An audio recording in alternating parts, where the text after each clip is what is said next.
Kalena dhammat sawanang etammang kalamuttamang.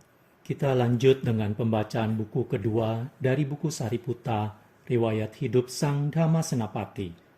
Judul asli The Life of Sariputta, dihimpun dan diterjemahkan dari naskah Pali oleh Yang Mulia Nyana Ponika Thera.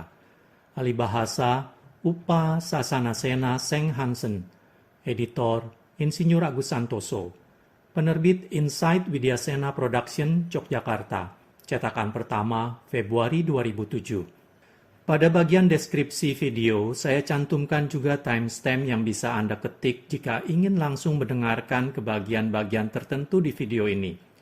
Jika Anda menemukan hal yang menarik dari isi video ini dan ingin berbagi dengan pendengar yang lain, silakan catat menit titik 2 detik dan kalimat keterangannya, lalu tuliskan di kolom komentar. Terima kasih.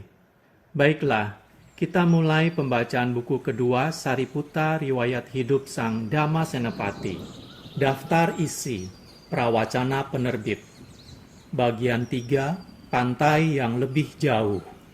Bagian 4, khotbah-khotbah Sariputta. Bagian 5, Sariputta dalam Jataka. Lampiran, sebuah catatan tentang relik Yang Arya Sariputta dan Yang Arya Mahamoggallana. Catatan kaki.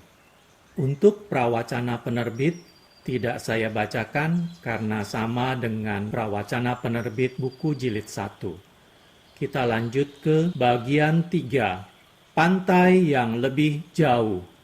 Hutang terakhir terlunaskan.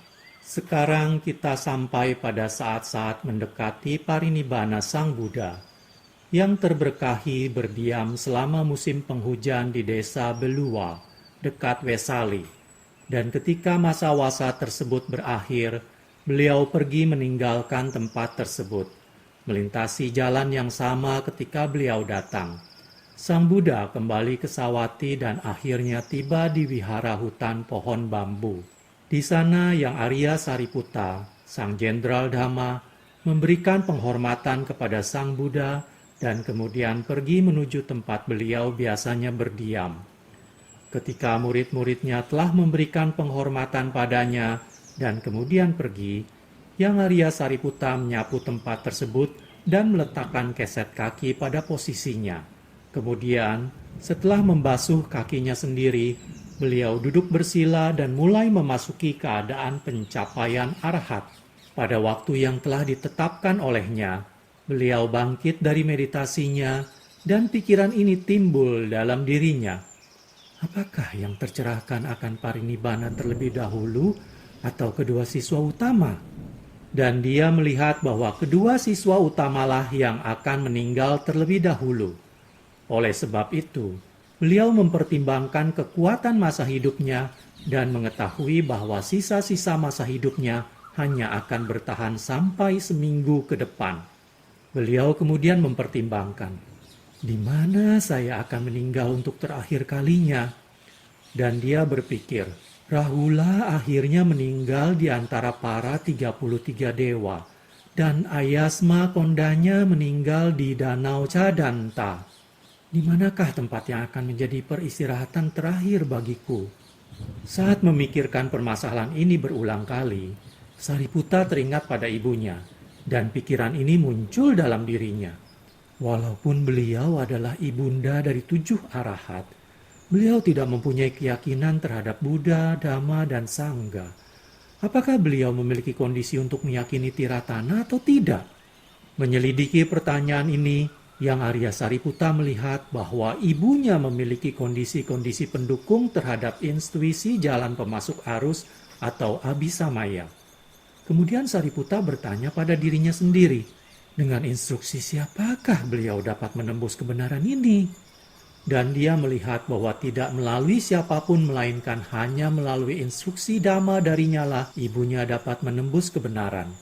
Dan kemudian dia berpikir, bila saya sekarang bertindak acuh tak acuh, orang-orang akan berkata, Sariputta telah menjadi penolong banyak orang. Sebagai contoh, pada suatu hari, ketika beliau membabarkan Dhamma kepada dewa alam pikiran hening, Banyak dewa yang mencapai tingkat kesucian tertinggi, dan masih banyak lagi di antara mereka yang menembus 3 tingkat kesucian pertama. Dan di lain kesempatan, banyak yang mencapai pemasuk arus, dan terdapat ribuan keluarga yang terlahir kembali ke alam-alam surga setelah sang sesepuh menumbuhkan keyakinan mereka terhadap 3 mestika. Namun sayangnya beliau tidak dapat menyingkirkan pandangan-pandangan salah ibunya sendiri. Demikianlah orang-orang mungkin akan berpikir tentangku. Oleh karena itu, saya akan membebaskan ibu saya dari pandangan-pandangan keliru dan akan meninggalkan tempat yang sama dengan tempat saya dilahirkan. Setelah membuat keputusannya sendiri, beliau berpikir, hari ini juga saya akan memohon izin Sang Bagawa dan kemudian pergi menuju Nalaka dan memanggil Ayasma Cunda yang dulunya adalah pelayannya. Beliau berkata, sahabatku Cunda, mintalah kelompok kita yang sebanyak 500 biku untuk mengemas jubah dan mangkuk mereka, karena saya hendak pergi ke Nalaka. Dan Ayasma Cunda melakukan apa yang dipinta oleh Ayasma Sariputta. Para biku mengemas barang-barang mereka, membawa jubah dan mangkuk mereka, dan menunggu kehadiran Yang Arya Sariputta. Beliau sendiri, setelah merapikan tempat beliau biasanya berdiam, dan menyapu tempat di mana dia biasanya melewati hari-harinya, kemudian berdiri di depan gerbang. Beliau menengok ke belakang sambil berpikir, ini merupakan kesempatan terakhirku melihatnya. Tidak akan ada lagi kata kembali. Bersama dengan ke-500 biku kelompoknya, beliau pergi menghadap yang terberkahi, menghormatnya dan berkata, semoga, oh yang mulia, Sang Bagawa berkenan memberikan izin padaku. Inilah saatnya bagiku untuk parinibbana. Saya telah melepaskan 5 kekuatan pendukung kehidupan. Penguasa dunia, oh Sang Pertapa Agung, dari kehidupan yang akan segera kulepaskan, pergi dan kembali tidak akan ada lagi. Inilah terakhir kalinya saya dapat memuja Anda. Tinggal sedikit lagi sisa kehidupan yang saya jalani. 7 hari dari sekarang, saya akan berbaring, tubuh ini lapuk dan menjadi abu. Izinkanlah, oh yang mulia, berikanlah izin padaku. Akhirnya nibbana telah tiba bagiku. Terlepas sudah keinginan hidup untuk hidup. Sekarang, menurut kitab, bila yang tercerahkan membalas dengan berkata, kamu boleh parinibbana Sariputta, ajaran-ajaran lain akan mengatakan bahwa Sang Buddha sedang berucap meninggikan kematian. Dan bila Sang Buddha menjawab, jangan parinibbana sekarang Sariputta, mereka akan berkata bahwa Sang Buddha mendukung keberlanjutan dari lingkaran tumimbal lahir. Oleh karena itu, Sang Bagawa tidak berucap dengan kedua cara itu, tapi menanyakan, di mana kamu akan parinibbana? Daripada mendukung salah satunya, beliau memilih untuk mengembalikan keputusan tersebut kepada Sariputta dengan menegaskan di mana tempat Sariputta akan parinibbana. Yang mulia Sariputta menjawab, di kerajaan Magadha, di sebuah desa bernama Nalaka, di tempat saya dilahirkan, di sanalah tempat saya akan parinibbana. Kemudian Sang Bagawa berkata, lakukanlah Sariputta, apa yang menurutmu sudah tepat waktunya untuk dilakukan. Tapi mulai saat ini, saudara-saudara tua dan mudamu dalam sangga tidak akan lagi memiliki kesempatan untuk melihat biku sepertimu. Berikanlah mereka satu kesempatan terakhir untuk mendengar sebuah pembabaran Dhamma. Yang Arya Sariputta kemudian memberikan sebuah pembabaran. Beliau menjelaskan Dhamma secara langsung dan dalam simbol-simbol. Dan setelah Sariputta selesai memberikan ulasan Dhammanya, beliau memberikan penghormatan dan bersujud kepada Sang Buddha, merangkul kedua kaki beliau sambil berkata, demi memuja kedua kaki ini, saya telah memenuhi semua kesempurnaan-kesempurnaan selama beribu-ribu tahun dan 100.000 kalpa. Hati saya telah terpuaskan. Semenjak saat ini dan seterusnya, tidak akan ada lagi kontak atau pertemuan. Saat luar biasa inilah merupakan hubungan terakhir. Kota Nibbana yang tidak mengenal usia, yang tidak mengenal penderitaan, yang damai, yang penuh berkah, yang menenteramkan dan melindungi, yang telah dimasuki oleh beratus-ratus dari ribuan Buddha. Saya juga akan segera memasukinya. Bila terdapat perbuatan ataupun perkataanku yang tidak disenangi oleh Anda, oh yang mulia, semoga yang terberkahi memaafkan kesalahan tersebut. Sekarang sudah saatnya bagiku untuk pergi. Kemudian sebelum Yang Arya Sariputta pergi, Sang Buddha berkata, "Tidak ada, baik itu perbuatan maupun perkataan, yang harus aku cela darimu Sariputta, karena kamu terpelajar, Sariputta, memiliki kebijaksanaan mulia, berwawasan dan cemerlang, tangkas, baik dan menembus." Dan kemudian beliau mengizinkan izin dengan cara yang sama. "Aku memaafkanmu, Sariputta," kata Sang Buddha. "Tapi tidak ada sepatah kata maupun perbuatanmu yang tidak aku senangi. Lakukanlah sekarang, Sariputta, apa yang menurutmu sudah tepat waktunya untuk dilakukan."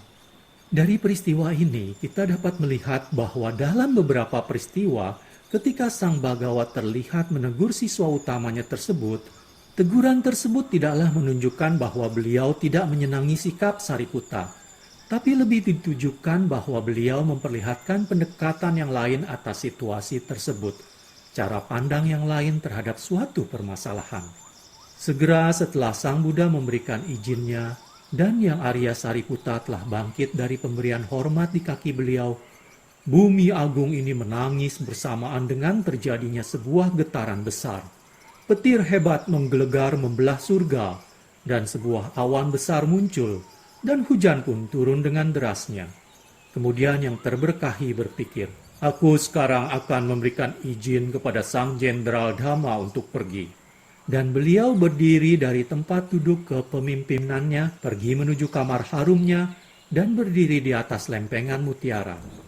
3 kali Yang Arya Sariputta berjalan memutar kamar tersebut, berputar dengan lingkaran lempeng berada di sisi kanan, dan memberikan penghormatan pada 4 arah. Dan pikiran ini muncul dalam dirinya. 1000 dan 100.000 kalpa yang lampau, ketika saya berlutut di kaki Buddha Anomadasi dan menyatakan tekad untuk melihatmu. Tekad ini telah terwujud, dan saya telah melihatmu.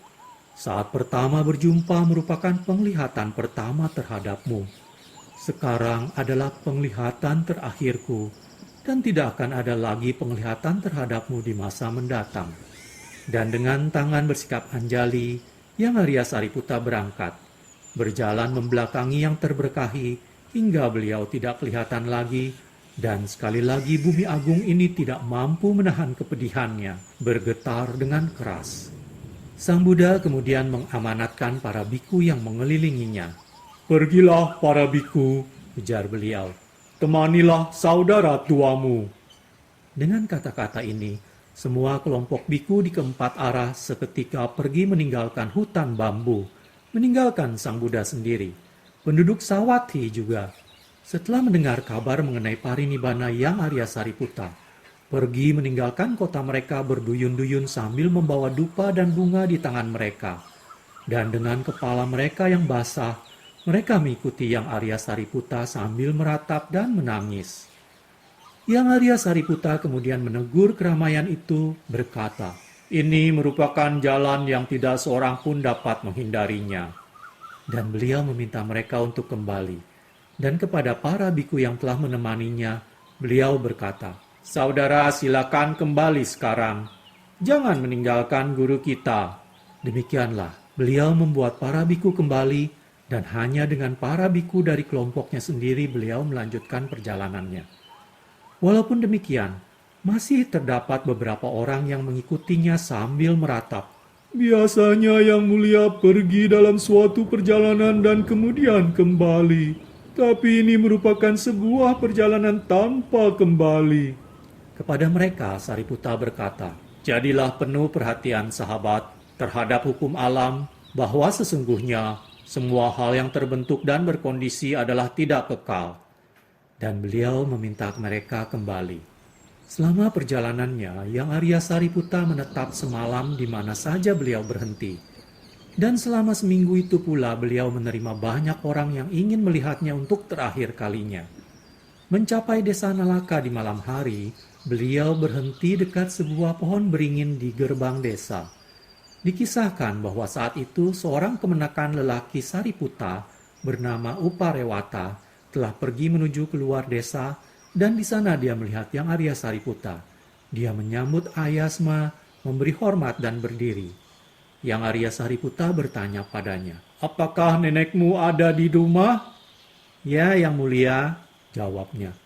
"Kalau begitu pergilah dan kabarkanlah kedatangan kami," ucap sang sesepuh. "Dan bila beliau bertanya mengapa saya datang, katakan padanya kalau saya akan menetap di desa selama 1 hari dan minta padanya untuk menyiapkan ruang tempat kelahiranku dan sediakan pondokan bagi 500 biku." Uparewata pergi menemui neneknya dan berkata, "Nenek, pamanku telah datang." "Di mana dia sekarang?" tanya nenek tua itu. "Di depan gerbang desa." "Apakah dia sendiri atau adakah orang lain yang menyertainya?" "Paman datang bersama dengan 500 biku." Dan ketika nenek tua itu bertanya pada si bocah, mengapa dia datang? Si bocah menyampaikan pesan yang telah dititipkan oleh pamannya kepadanya. Kemudian Ibunda Sariputa berpikir, mengapa dia memintaku untuk menyediakan pondokan bagi 500 biku? Setelah menjadi seorang biku dari muda, apakah dia ingin menjadi seorang umat awam lagi di usia tuanya sekarang? Tapi dia tetap mempersiapkan ruang kelahiran Sariputa dan pondokan bagi para biku, menyalakan penerangan dan kemudian menerima sesepuh. Yang Arya Sariputa kemudian ditemani oleh para biku, menapaki teras rumah dan memasuki ruang tempat kelahirannya. Setelah duduk, beliau meminta para biku untuk pergi menuju pondokan mereka sendiri. Para biku tersebut merasa berat untuk meninggalkannya sendiri, terlebih saat sakit yang luar biasa dan disentri menyerang sesepuh. Dan beliau merasakan sakit yang amat sangat. Ketika sebuah kakus dibawa masuk, yang lain dibawa keluar. Wanita Brahmana itu berpikir, keadaan putraku tidaklah begitu sehat. Dan dia bersandar pada pintu di kamarnya sendiri. Dan kemudian sesuatu terjadi. Naskah ini mengatakan pada kita bahwa 4 maharaja surga bertanya pada diri mereka sendiri, "Di manakah gerangan beliau, Sang Jenderal Dama sekarang berada?" Dan mereka menerima jawaban bahwa Sariputa sedang berada di Nalaka, di ruang tempat kelahirannya, berbaring di ranjang parinibbananya. "Mari kita pergi menemui beliau untuk terakhir kalinya," kata mereka. Ketika keempat Mahadewa itu memasuki ruang tempat kelahiran Sariputa, mereka memberi hormat kepadanya dan berdiri. "Siapa kalian?" tanya Ayasma Sariputa. "Kami adalah Maharaja Surga yang mulia." "Mengapa Anda semua datang kemari?" "Kami hendak melayanimu selama sakit." "Biarkanlah," balas Yang Arya Sariputa. "Di sini sudah terdapat seorang pelayan bagiku. Kalian boleh pergi." Ketika mereka pergi, kemudian datang dengan tujuan yang sama, Saka Raja para Dewa, dan sesudahnya Mahabrahma, dan mereka semua ditolak oleh sang sesepuh dengan cara yang sama. Wanita Brahmana tersebut melihat kedatangan dan kepergian para makhluk surgawi itu, bertanya-tanya dalam dirinya sendiri, siapakah sesungguhnya mereka? Siapakah mereka yang datang dan memberikan penghormatan kepada putraku dan kemudian pergi? Dan dia kemudian pergi menuju kamar sesepuh dan bertanya kepada Yang Mulia Cunda tentang keadaan Sariputa. Cunda menyampaikan kedatangan tersebut kepada sesepuh, berkata padanya, "Upasika utama telah datang." Yang Arya Sariputa bertanya kepadanya, "Mengapa ibu datang di saat yang tidak biasanya?" "Untuk melihatmu, anakku," balas ibunya. "Katakan padaku, siapakah mereka yang pertama kali datang?" "4 Maharaja Surga, Upasika." "Apakah kamu lebih mulia daripada mereka?" dia bertanya. "Mereka seperti pelayan kuil," jawab Sariputa. "Bahkan semenjak kelahiran guru kami, mereka telah melindunginya dengan pedang di tangan." Setelah mereka pergi, Siapakah yang kemudian datang, anakku? Dia adalah Saka, raja para dewa. Apakah kamu lebih mulia daripada raja para dewa, anakku? Dia seperti seorang samanera yang membawa barang-barang keperluan seorang biku, jawab Sariputta. Ketika guru kami kembali dari surga Tawatimsa, Saka membawa mangkuk dan jubah beliau dan turun ke bumi bersamanya. Dan ketika Saka telah pergi, siapakah yang datang sesudahnya yang memenuhi ruangan ini dengan pancaran auranya? Upasika, dialah Tuan dan gurumu, Mahabrahma. Bila demikian, apakah kamu lebih mulia, anakku, bahkan lebih dari tuanku, Mahabrahma?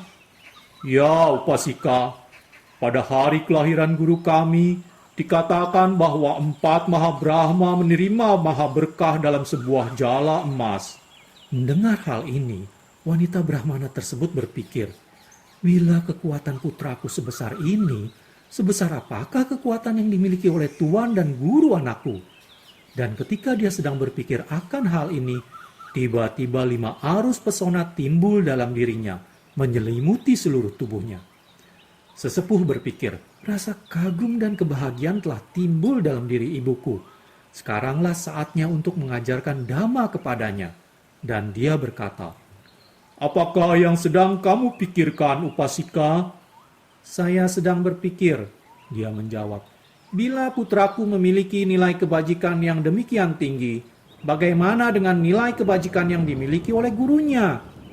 Yang Arya Sariputta menjawab, pada saat kelahiran guruku, pada saat pelepasan agungnya, pada saat pencerahannya, dan pada saat pemutaran roda Dhamma olehnya untuk pertama kali. Pada semua kejadian ini, 10.000 sistem dunia bergetar dan berguncang. Tidak ada satu makhluk pun yang mampu menyamainya dalam hal nilai keluhuran, dalam hal konsentrasi, dalam hal kebijaksanaan, dalam hal pembebasan, dan dalam hal pengetahuan serta pandangan akan pembebasan. Dan Sariputta kemudian menjelaskan kepada ibunya secara jelas makna penghormatan. Demikianlah Sang Bhagawa, Itipiso Bhagawa.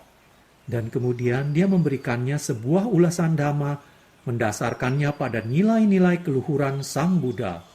Ketika wejangan Dhamma yang diberikan oleh anak kesayangannya hampir berakhir, wanita Brahmana tersebut mencapai hasil seorang pemasuk arus dan dia berkata, oh anakku Patisa, mengapa kamu bertindak seperti itu?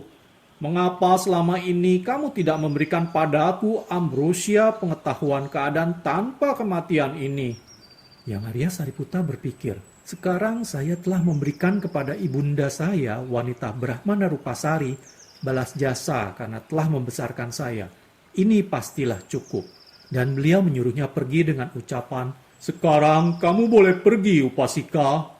Ketika wanita Brahmana tersebut telah pergi, beliau bertanya, pukul berapa sekarang, Cunda? Yang mulia, sekarang hampir subuh.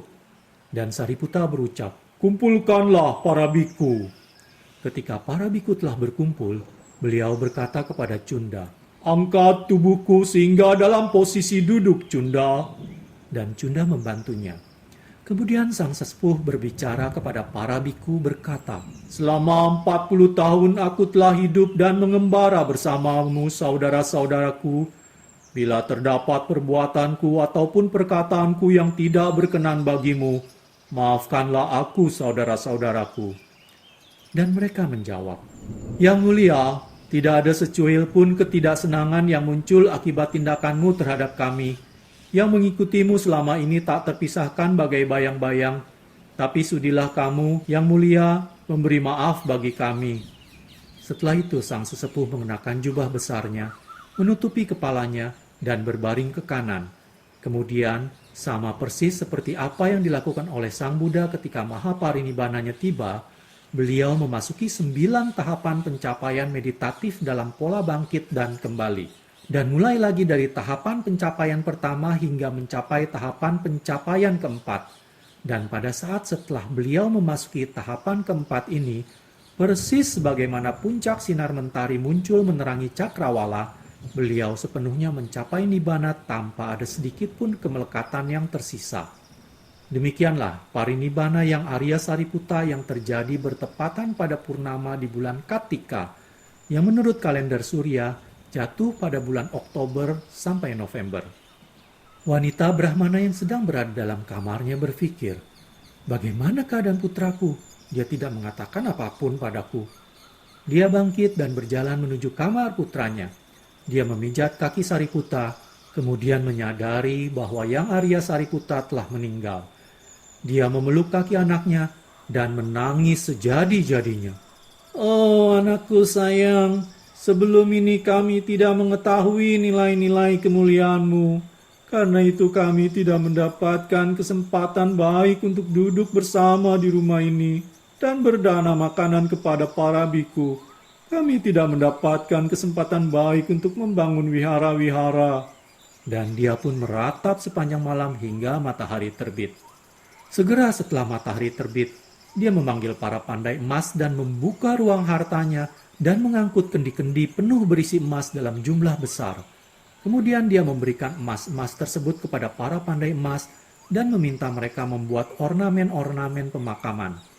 Kolom-kolom dan lengkungan-lengkungan indah didirikan, dan di tengah-tengah desa dia membangun sebuah pavilion yang terbuat dari inti kayu. Di tengah-tengah pavilion, sebuah struktur atap yang megah dibuat dan dikelilingi oleh sebuah dinding parapet dari lengkung-lengkung dan kolom-kolom emas. Kemudian mereka memulai upacara suci tersebut, di mana umat manusia dan para dewa berkumpul jadi satu. Sesudah kumpulan besar orang-orang tersebut mengikuti prosesi suci ini selama seminggu penuh, mereka membuat tumpukan kayu-kayu beraroma wangi. Mereka meletakkan jasad yang Arya Sariputta di atas tumpukan tersebut dan mulai membakar kayu-kayu tersebut dengan seikat akar-akaran usira. Sepanjang malam kremasi itu, kumpulan banyak orang mendengarkan wejangan dhamma.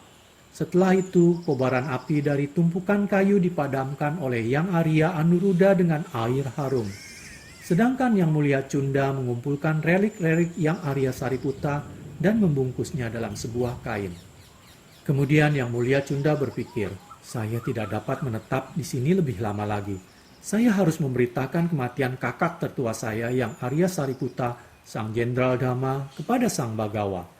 Jadi beliau kemudian membawa kain berisi relik-relik dan mangkuk serta jubah Yang Arya Sariputta dan pergi menuju Sawathi, menghabiskan hanya semalam setiap penghentiannya selama perjalanan.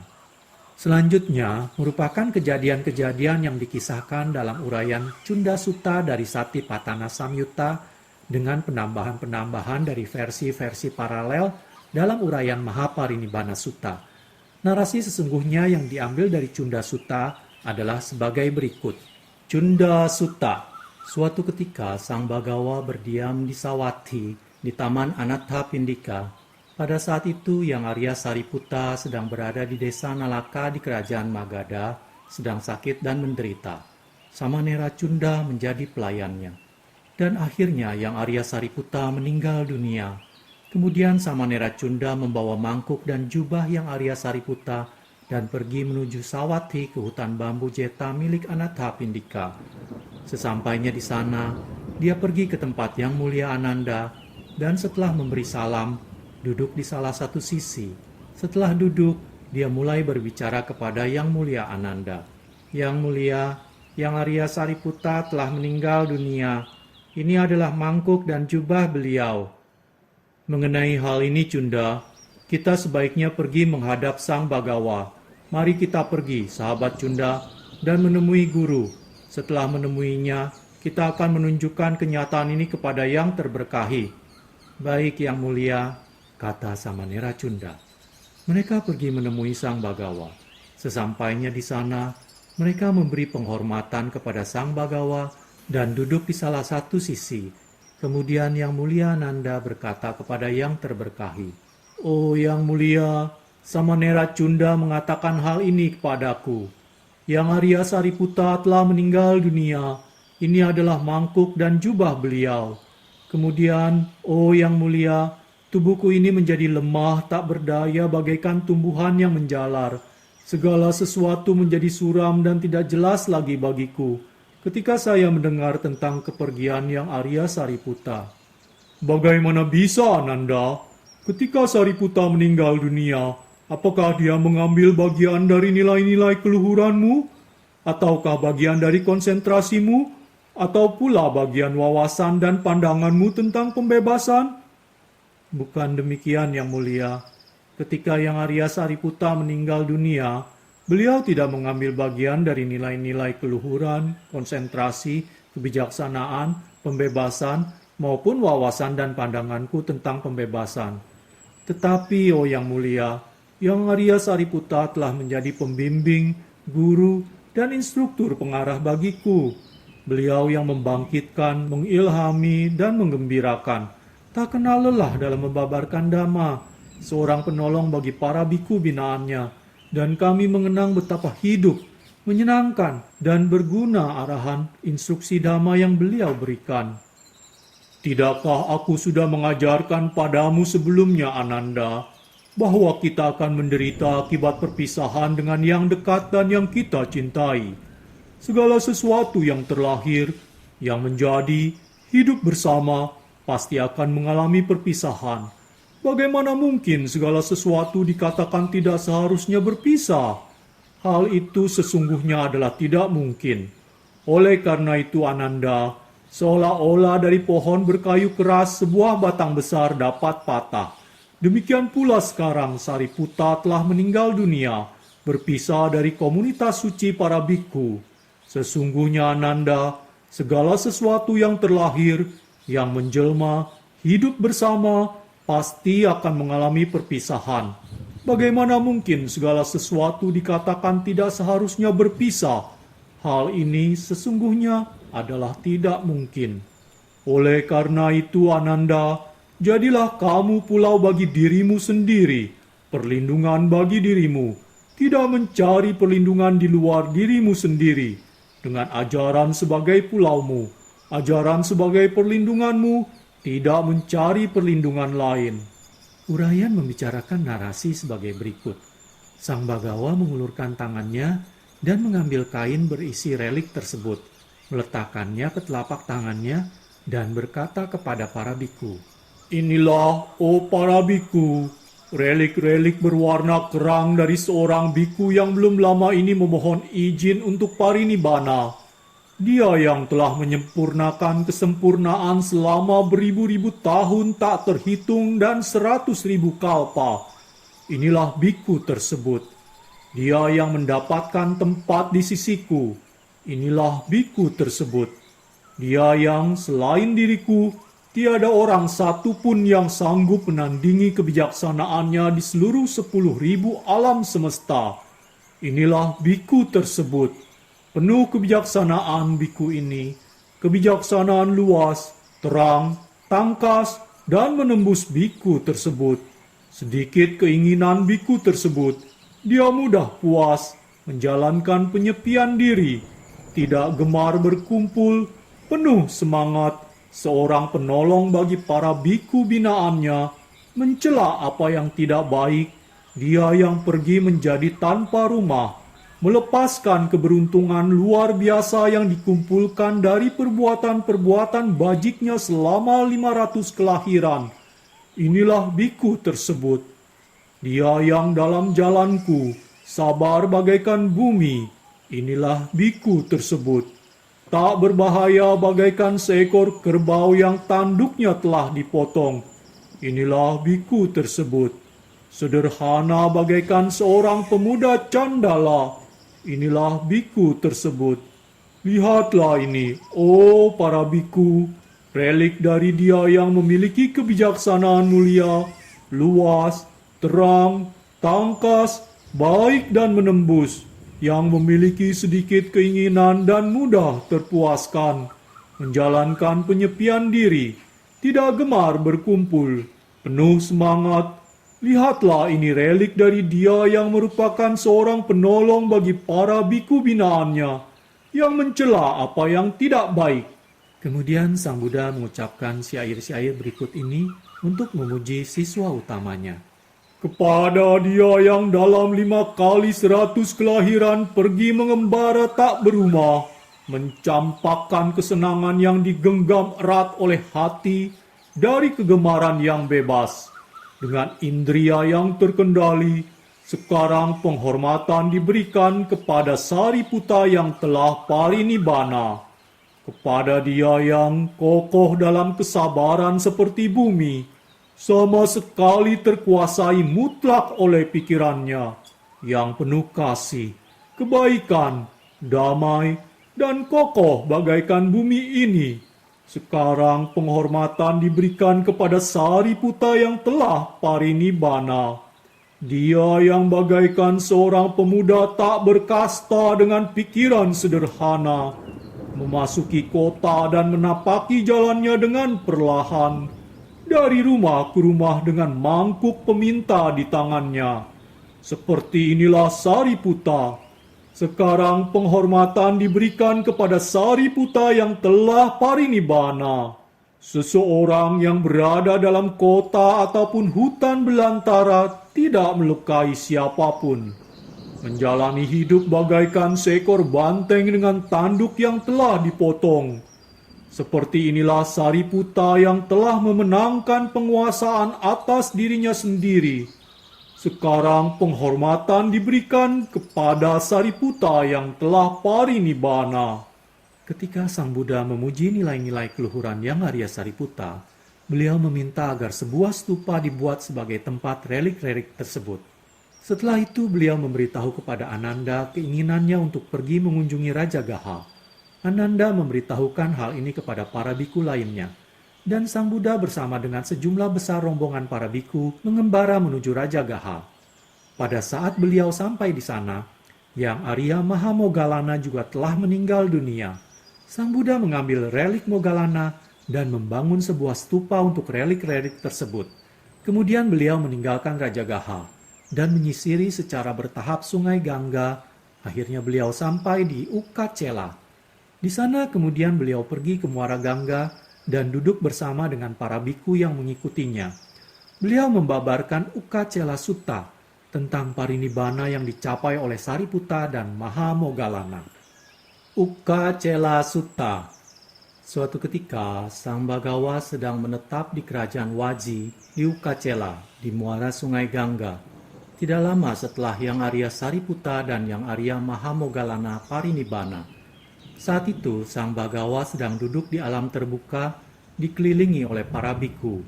Sang Bagawa menyelidiki kumpulan senyap para biku tersebut, dan kemudian berbicara kepada mereka, berkata, "Kumpulan ini, oh para biku, kelihatan benar-benar hampa bagiku. Sekarang di saat Sariputta dan Mahamoggallana telah parinibbana, tidak hampa bagiku. Tidak pula aku merasa harus mencari tempat di mana Sariputta dan Mahamoggallana berada. Mereka yang di masa lampau telah menjadi orang suci, tercerahkan sepenuhnya.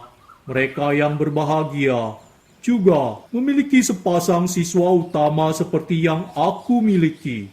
Mereka yang di masa depan akan menjadi orang suci, tercerahkan sepenuhnya. Mereka yang berbahagia juga akan memiliki sepasang siswa utama seperti yang aku miliki. Sungguh mengagumkan, sungguh luar biasa."